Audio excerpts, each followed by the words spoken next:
মঞ্চে উপস্থিত আছেন এই অঞ্চলের সভাপতি তথা পঞ্চায়েত সমিতির সহসভাপতি মেহেদি হাসান। উপস্থিত আছেন, বক্তব্য দিচ্ছিলেন আমাদের অত্যন্ত প্রিয় ভাই একেএম ফারাক, উত্তর 24 পরগনা জেলা পরিষদের সদস্য।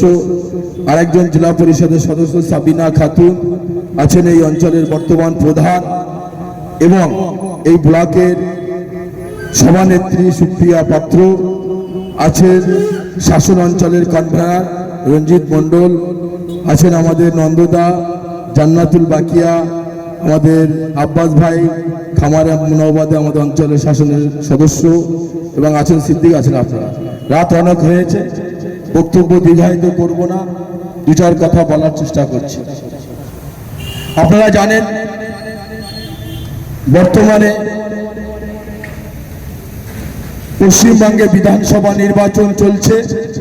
প্রতিটা জায়গায় পথসভা, পাড়া বৈঠক, জনসভা এবং মিছিলের মাধ্যম দিয়ে মানুষের দুয়ারে পৌঁছানোর চেষ্টা করছে তৃণমূল কংগ্রেসের কর্মীরা। আর আমরা মানুষের সঙ্গে কথা বলতে এসেছি। আমরা দীর্ঘ 15 থেকে 16 বছর মমতা বন্দ্যোপাধ্যায়ের উন্নয়নের ক্ষমতা আমরা বাংলার মাটিতে প্রতিষ্ঠিত করেছি। মমতা বন্দ্যোপাধ্যায়ের আদর্শকে আমরা বাংলার বুকে ছড়িয়ে দিতে পেরেছি। তাই আপনারা জানেন গত 34 বছর মার্ক্সবাদী কমিউনিস্ট পার্টির হারমাত বাহিনীরা অনেক ছেলে, অনেক তৃণমূল কংগ্রেসের কর্মীদের খুন করেছে। 58,000-এর বেশি তৃণমূল কংগ্রেস কর্মীদের খুন করেছে। তার পরিপ্রেক্ষিতে আমাদের দল তৃণমূল কংগ্রেস প্রতিষ্ঠিত হয়েছে। সেই মার্ক্সবাদী কমিউনিস্ট পার্টির নেতারা বেলেঘাটার মাটিতে কিছু আসছে আইএসএফ এর হাত ধরে। আমি তাদের উদ্দেশ্যে কিছু কথা বলতে চাই। আপনারা যে মার্ক্সবাদী কমিউনিস্ট পার্টির নেতৃত্বে বারাসাত 2 নম্বর ব্লক তথা পশ্চিমবঙ্গে যে 34 বছর ক্ষমতায় ছিলেন, সেদিন আপনাদের ভাবা দরকার ছিল, সেদিন চিন্তা করা দরকার ছিল। আপনারা যে আপনাদের কর্মীদের ফেলে রেখে চলে গেছিলেন, তার নিরাপত্তা কে দেবে সে চিন্তা আপনাদের ছিল না। আপনারা বউ বাচ্চা গুছিয়ে নিয়ে যে যার মতো বাইরে চলে গেছেন। কেন চলে গেছেন? আপনাদের তো কেউ তাড়ায়নি। আপনারা কেন চলে গিয়েছিলেন? সেদিন চলে গিয়েছিলেন আপনাদের নিজস্ব স্বার্থ। বাংলার মাটিতে বারাসাত 2 নম্বর ব্লকের মাটিতে প্রচুর ভাটা থেকে টাকা তুলেছ, ফেরি থেকে টাকা তুলে আপনারা ছেলে পিলে নিয়ে বাইরে গিয়ে দিন আয়েশ কাটছ। কিন্তু সেদিন তোমরা ভাবনি তোমাদের কর্মীরা যারা গ্রামে আছে, যারা পাড়ায় আছে, যারা শহরে আছে, তারা কিভাবে থাকবে, তারা কিভাবে বাঁচবে, ওদের নিরাপত্তা কে দেবে। সেদিন কিন্তু তোমরা ভাবনি। সেদিন কে ভেবেছিলেন জানেন? তার নাম মমতা বন্দ্যোপাধ্যায়। তিনি 11 সালে ক্ষমতায় আসার পরপরই বলেছিলেন বদলা নয় বদল চাই। তাই আপনারা সেদিন বেঁচে গেছিলেন, তাই আপনাদের কর্মীরা সেদিন বাড়িতে ছিলেন। আপনারা তো 34 বছরে তৃণমূল কংগ্রেস করার অপরাধে বহু মানুষের ঘর ছাড়া করে রেখেছিলেন, বহু দোকান লুট করেছিলেন, বহু ভেড়ি লুট করেছিলেন। আপনাদের কি সে কথা মনে আছে? আজকে আপনারা এমন একটা দলের হাত ধরে আসছেন, এমন একটা দলের হাত ধরে বাংলাকে এই বারাসাত 2 নম্বর ব্লক তথা ফলতি বেলিয়াঘাটা অঞ্চলে একটা অস্থিরতা তৈরি করেছেন। কিসের স্বার্থে তৈরি করছেন আপনারা? মানুষের মধ্যে বিভাদ ভাবিয়ে দিচ্ছেন। কি কারণ তা না উত্তর দিতে হবে আপনাদের। 4 তারিখের পরে আপনাদেরকে উত্তর নেওয়া হবে। কেন এত মানুষের মধ্যে বিভাদ বাড়িয়ে দিচ্ছ? দুটো লাল ঝান্ডা মেরে, দুটো আইএসএফ এর ঝান্ডা মেরে আপনারা ভাবছেন ফলতি বেলেঘাটা হয়তো দখল করে নিয়েছি। না, বলতে হয় না। এটা কি করে হয়? এটা সম্ভব নয়। আপনাদেরকে মাথায় রাখতে হবে। আপনারা ভালো জানেন, আমার থেকে আপনারা বেশি জানেন কি অত্যাচার করেছিল বাংলার মাটিতে। তারা আজকে বড় বড় কথা বলছে। কিসের জন্য কথা বলবে? বাংলার মাটিতে বহু প্রকল্পের মাধ্যম দিয়ে মানুষকে সাজিয়ে গুছিয়ে তুলেছে। গ্রাম শহর কত সুন্দর একটা আধুনিক গ্রাম করে তুলেছে। আপনারা ভাববেন না? আপনাদের চিন্তা ভাবনা ভাবাবেন না কেন? আজকে যখনই ভোট আসে তখনই দেখবেন আইএসএফ এর ঝান্ডা, সিপিএম এর ঝান্ডা উঠবে। যখনই ভোট শেষ হয়ে যাবে তাদেরকে আর পাওয়া যাবে না। কিন্তু সেই দিনের কথা আপনাদের মনে রাখতে হবে। সেই দিন আপনাদের পাশে কে থাকবে? করোনার সময় আপনাদের পাশে কে ছিল? আমফান ঝড়ে আপনাদের পাশে কে ছিল?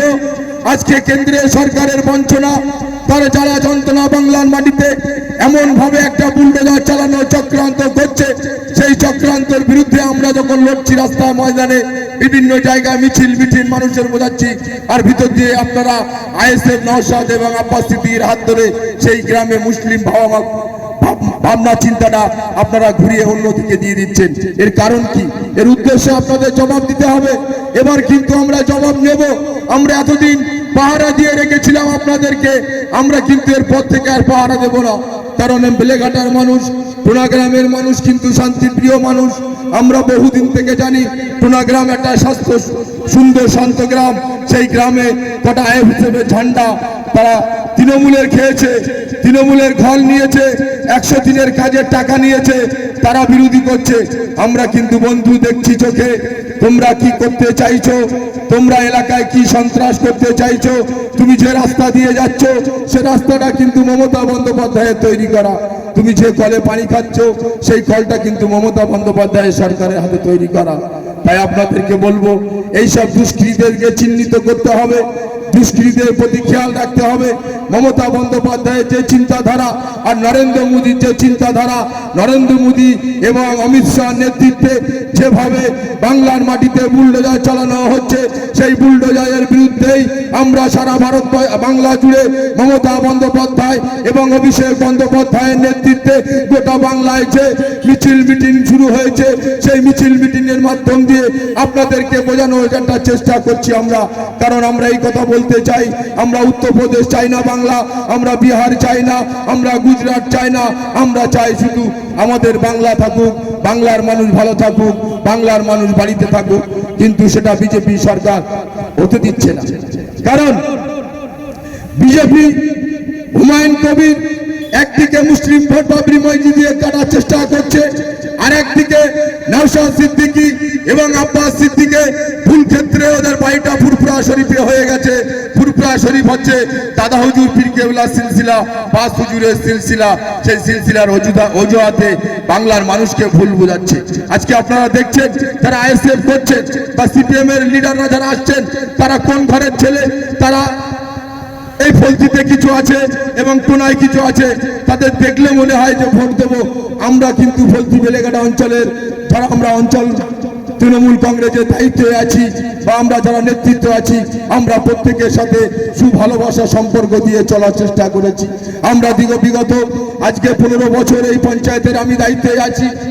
ম্যাক্সিমাম আমি 13 সালে উপপ্রধান হয়েছি। আজকের 2026 সাল পর্যন্ত এই বেলেঘাটা অঞ্চলের একটা মানুষ কেউ বলতে পারবে না যে এই প্রধানের নেতৃত্বে আমার একটা সই দেয়নি। আমি গর্ব করে বলতে পারবো এমন কোনো ফ্যামিলি নেই, এমন কোনো মা বোন নেই, এমন কোনো ভাই নেই যে তাদের বিনা সইতে চোখের পানি ফেলতে ফেলতে চলে আসতে হয়েছে। সেটা কিন্তু বেলেঘাটা অঞ্চল কোনোদিন করেনি। কিন্তু এমন একদিন গেছে, সিপিএম এর যখন পঞ্চায়েত ছিল, সিপিএম এর আক্রাস খুনিরা যখন পঞ্চায়েত চালাতো, তখন দেখেছি আমরা নিজেরাও প্রমাণ হয়েছি। একটা সইয়ের জন্য অনেক দিন ঘুরতে হয়, তাও কিন্তু সেই সই পাওয়া যায় না। আপনারা বিনা স্বার্থে ফলতি বেলেঘাটা অঞ্চলের সই পান, আপনার বিনা স্বার্থে ফলতি বেলেঘাটা অঞ্চলে আপনাদের পরিষেবা দেওয়া হয়। সেই পরিষেবা এবং সইয়ের ক্ষেত্রে আপনাদের প্রত্যেকের ভোটটা তৃণমূল কংগ্রেস প্রার্থী মুফতি আব্দুল মাতিন সাহেবকে ভোট দিতে হবে 29 এপ্রিল সকাল সকাল। কারণ আমাদের আমরা প্রত্যেকটা গ্রামে আমরা রাস্তা তৈরি করেছি, আমরা ঢালাই রাস্তা করেছি, আমরা ড্রেন করেছি কভারিং, আমরা পানীয় জলের ব্যবস্থা করেছি, আমরা সোলার লাইটের ব্যবস্থা করেছি এবং পাকা রাস্তাও করেছি। নয় জেলা পরিষদ হয়েছে, নয় পঞ্চায়েত সমিতি হয়েছে, নয় পঞ্চায়েতের মাধ্যম দিয়ে হয়েছে, নয় এমপি কোটা থেকে হয়েছে, না এমএলএ কোটা থেকে হয়েছে, না রাজ্য সরকারের তহবিল থেকে রাস্তা হয়েছে। আপনারা কিসের জন্য আইএসএফ সিপিএম কে ভোট দেবেন? আপনারা সজাগ থাকবেন। আমাদের আজকে লড়াই আমাদের লড়াই নয়, এ লড়াই বাংলার লড়াই, এ লড়াই নিজেদের বেঁচে থাকার লড়াই, এ লড়াই নিজেদের অস্তিত্বের লড়াই। কারণ আমাদের লড়াই একমাত্র বিজেপি ভার্সেস তৃণমূলের লড়াই, অমিত শাহ ভার্সেস মমতার লড়াই, মোদী ভার্সেস মমতার লড়াই, জেপি নাড্ডা ভার্সেস মমতার লড়াই। তাই এই লড়াইয়ে আপনাদেরকেও সামিল হতে হবে। আমরা যতদিন আজকে ধরো 15 বছর আমরা ফলতি বেলিয়াঘাটা অঞ্চলের পক্ষ থেকে আপনাদের পরিষেবা দিয়েছি, কখনো আমফানে আপনাদের পাশে দাঁড়িয়েছি, কখনো করোনার সময় আপনাদের পাশে দাঁড়িয়েছি।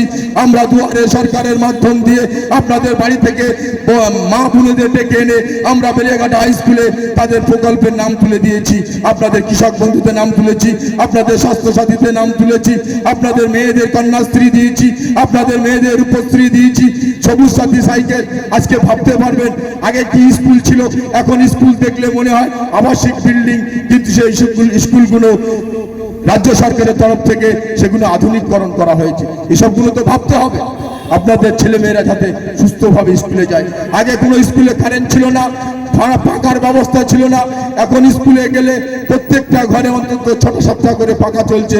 বাচ্চা ছেলেরা স্কুলে পড়াশুনো করবে যেন গরমে তাপ না পড়ে, সে ব্যবস্থা কিন্তু রাজ্য সরকার করেছে। রাজ্য সরকার অনেক ব্যবস্থা করেছে। রাজ্য সরকার স্কুলে মিড ডে মিলের ব্যবস্থা করেছে, ছেলেপিলেদের সাইকেলের ব্যবস্থা করেছে। আপনাদের তো ভাবতে হবে। আজকে যারা এখানে যারা আইএসএফ এর ফ্ল্যাগ নিয়ে ঘুরছে, আপনারা ফুরফুরা শরীফের নাম করে সে মানুষের মাথা মগজ ধোলাই করছেন। আমরাও কিন্তু ফুরফুরা শরীফের ভক্ত। আমরা বয়োজ্যেষ্ঠ পীরদের সাথে আমাদের অত্যন্ত সুসম্পর্ক রয়েছে। তাই আপনাদের মতন ওই শুধুমাত্র দুটো ছেলে ফুরফুরার মাটিতে ফুরফুরা দ্বারা উত্তপ্ত করে দিচ্ছে। তাই আপনাদেরকে ভাবতে হবে। আমরা সবাই দাদা হুজুর পীর কিরাওয়া সিলসিলার ভক্ত মানুষ। আমাদের এখানে একজন যেখানে প্রার্থী হয়েছে আব্দুল মুক্তি মাতিন সাহেব, তার অনেক শিক্ষা অর্জন করা আছে, অনেক মাদ্রাসা স্কুল কলেজ প্রতিষ্ঠান তার হাতে চলে। উনি এমন একটা ভদ্র মানুষ, সেই ভদ্র মানুষকে আমাদের ফলতি বেলিয়াঘাটা অঞ্চলের এবং পোনা গ্রামে প্রত্যেকটা মানুষের কাছে আমি এই অঞ্চলের দায়িত্বে আছি। আপনাদের কাছে করজোড় নিবেদন করি, আপনাদের কাছে আমার আবেদন, আপনাদের কাছে নিবেদন, আরএসএস বিজেপি দালাল, আইএসএফ বিজেপি সিপিএম এদেরকে একটি ভোটও দেবেন না। এই আরএসএস বিজেপি দালালদের এলাকা ছাড়া করে দিন। শুধুমাত্র মমতা বন্দ্যোপাধ্যায়ের উন্নয়ন, মমতা বন্দ্যোপাধ্যায়ের ভালোবাসা, মমতা বন্দ্যোপাধ্যায় বাংলা বাঁচানোর লড়াইয়ের স্বার্থে আপনারাও সামিল হয়ে যান, আপনারাও সাথ দিন। আপনারা তাই এই সামিল হতে গেলে আপনাদেরকে 29শে এপ্রিল জোড়া ফুল চিহ্নে ভোট দিয়ে মমতা বন্দ্যোপাধ্যায় তথা আব্দুল মাতিন সাহেবকে নবান্নয় পাঠানোর সুযোগ করিয়ে দিন। মমতা বন্দ্যোপাধ্যায় হাতটাকে শক্ত করে দিন। এই আবেদন, এই অনুরোধ আপনাদের কাছে করে আমার বক্তব্য আমি এখানেই শেষ করলাম। জয় হিন্দ, বন্দে মাতরম, তৃণমূল কংগ্রেস জিন্দাবাদ, মমতা বন্দ্যোপাধ্যায় জিন্দাবাদ, অভিষেক বন্দ্যোপাধ্যায় জিন্দাবাদ।